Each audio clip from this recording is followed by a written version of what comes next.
Okay guys, so today I'm going to take you through a little bit more than usual of a build.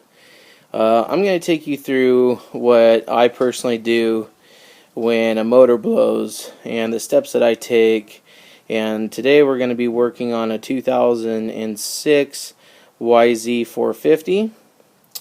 And I'm pretty sure the guy either ran it low on oil or I don't know, but it blew up pretty catastrophically. I'll let you take a look. Here's the lower end. As you can see, the rod seized and it left us with a bent rod into the case. Now, looking down in there, I can't see how far the damage goes, like if the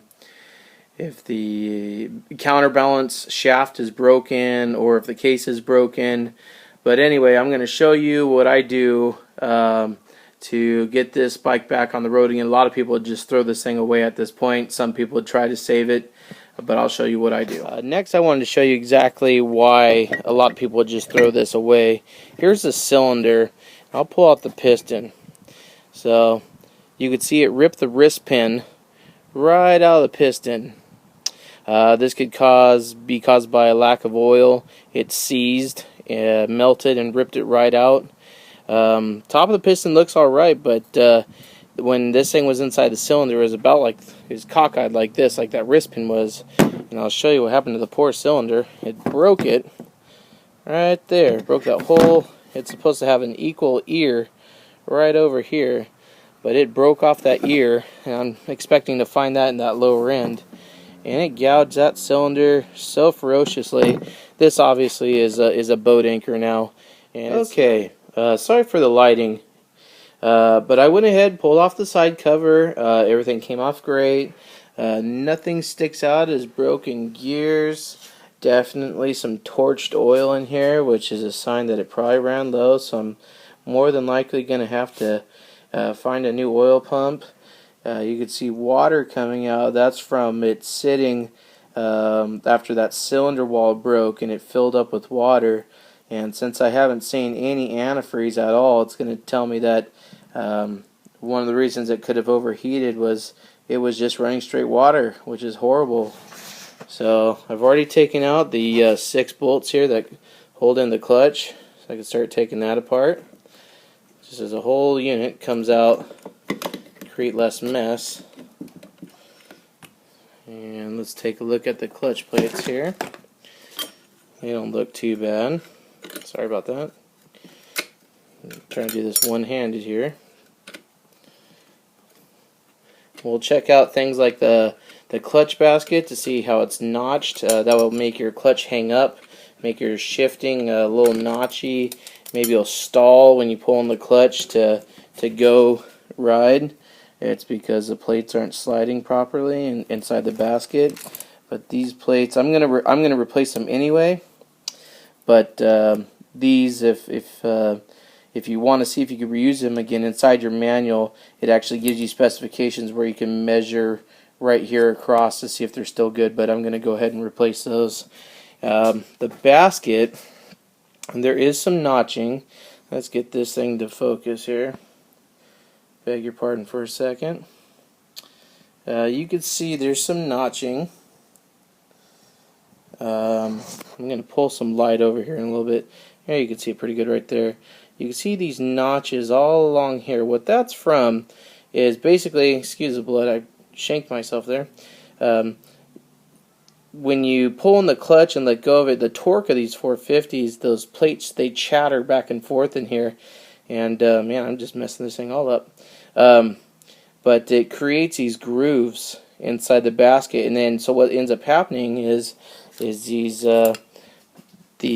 tabs that sit inside these grooves of the basket, they end up getting stuck instead of sliding, because they're supposed to slide. But what ends up happening is they lock in, and they won't allow the clutch plates to slide. See, like right there, it's in. But it's very gritty. And when you have the motor going, it torques the plates to one side and makes it very grabby. So what you can do, the best way to do this is after you pull out the hub, you loosen this center bolt right here, and you pull out the clutch hub. When you have your basket off, you come in here with a flat file and you do it across, top to bottom. And you just keep going back and forth through, so you go through this one and this one down here. And then you file it until it's nice and flat. You don't need to go overkill. Same thing with the basket, the finger here on the hub. I gotta fix that thing.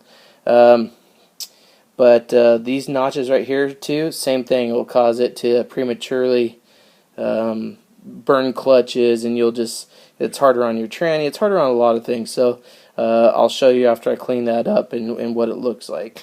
Alright guys, I got the clutch all pulled off now, and what's left to do is to pull off the crank nut on this side right here, and then there's going to be a lock washer on this that you need to pry back, and this is for the counterbalance.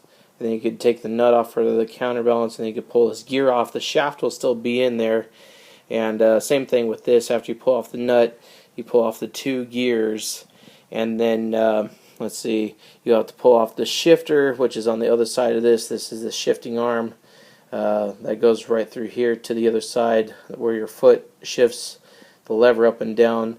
You need to take off your shift lever, and so you can pull this whole unit out this way. And let me think. I think that's all you got to do for this side. And then of course there's more work on the other side. I'll take you over there. Okay, welcome to side 2. Let me wipe my lens real quick. It's a little oily. Okay, from here, what we're going to do, remove the shift lever, remove the stator cover. You're going to want to remove the countershaft sprocket. I'm so sorry. The countershaft sprocket cover, the countershaft sprocket, and then you're going to want to push this pin through the other side for your shift shaft. And once you get behind it, you need to pull off your flywheel, and then you'll be able to get to your timing chain. I'll catch up when I get there, but we'll keep plugging. Okay, so I went ahead and I got everything off. The timing chain, the flywheel, the counterbalance gear. I did find some of the cylinder debris down in here. Not too excited about that, but it is for sure from the cylinder, I can tell, because this side has the nickel on it, and then this side is just bare aluminum. So I know where that came from, but gonna keep digging. But now it's time to split the cases. I got all my Allen heads all the way around out. Nothing's really holding it together. All I gotta do is push that little lever through, and then get my case splitter on there and push this baby apart. Okay, I got the cases split, the tranny's out. Let me just say this engine got extremely lucky. Usually when a crank bends like it did, it'll knock out all of this retaining wall. I've seen it come all the way down here just from the shrapnel. This one lucked out. There's no damage.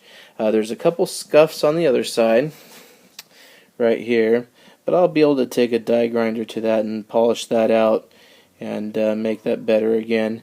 But again, all the retaining walls that seal in the crank are all in good shape. So I'm gonna break this thing down all the way, throw it into the parts cleaner. Here's a tranny. I already went through and looked at the tranny gears. I don't know if you could see. No chips. I think when this thing grenaded, it instantly just locked up, and it stopped the circulation of parts, broken parts. So lucked out, really lucked out. Okay, got the cases all cleaned, and now I just need to go in and replace all the bearings. I got new crank bearings right here from Hot Rods, and then I got all OEM new transmission bearings. We got the timing chain from Hot Cams and a Hot Rods crank. Any of you guys who are on the fence about using any one of these products, including the Vertex pistons, These, by far, I've worked with a lot of materials in my past with OEM, Wiseco, ProX, Wasner, J&P, a lot of different manufacturers. And I can tell you what, Hot Rods, Vertex, Hot Cams, they make some fantastic products they have a lot of research and development into their longevity and their metals used. I know people in the past were not too sure. There was some quality issues back in their inception, but have no more. Everything that I've built, any of these race motors I've built, I've always used these without winking a single eye. They've been so great. And then the Cylinder Works cylinders are fantastic cylinders. Really can't say enough about the companies. They support me, I support them, they support my riders. Really fantastic product. So I'm going to go ahead now, pull these bearings out, and we'll start getting this engine back together. Okay, well, we got our new bearings in both sides of the cases. Here's the old ones here. The only wear that I can tell is they just don't roll so smooth anymore, and you can shake them. I don't know if you can hear that. They make a little jingling noise. They just lost their tolerance, and they don't have a nice tight fit anymore. That's one old one. Here's the other one. So we got both of them in. Now we can put in the crank. Okay, well, fast forward a little bit. Got the cases all pressed together, and now I'm starting my assembly of all the drive gear and clutch. As you can see, the clutch has been nice and filed down now. It's nice and smooth. You don't want to take too much out of there, so you can still see a little dimpling, but it's nothing like it was. Went through and cleaned up all the gears very nicely. Same thing with the clutch. Scrubbed it down with Scotch-Brite and some Ajax. That's a little trade secret there for you guys. Helps get them nice and blinging, shining bright, and then rinse them off with hot water. Air blow them with the compressor. Got my gasket on right here. And got new O-rings for the sealing, and got the new crank in. Nice hot rods crank, and it's all pretty ready to go. New hot cams timing chain. This thing is going to be ready to rip really soon here. Keep you posted. Okay, well, we are on the final stretch. Got the engine in. I'm hooking up the hoses and the mounting, and did some really awesome port work on the cylinder head. And this thing is going to be ready to fire very shortly. Good old Yamaha dog. Going to do some carb mods to it too.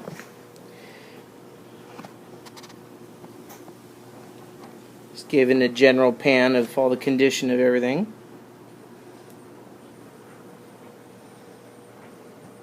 Because this bike is going to be up for sale. Okay, she's all done. All back together. I already started it. Took a couple kicks, just as I expected, but it runs really good. It definitely likes all the new parts. I've just been cleaning it up. Get a good circle view here. It's a straight bike, real straight. Doesn't look like it's ever had any bad crashes or been down hard. It's all pretty straight. Look at the case rub is minimal.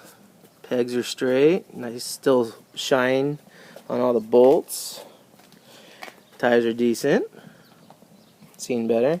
This is pretty cool. Still has the manufacturer stickers on the fender. No one plucked those off yet. But I'll fire it up for you and let you hear it.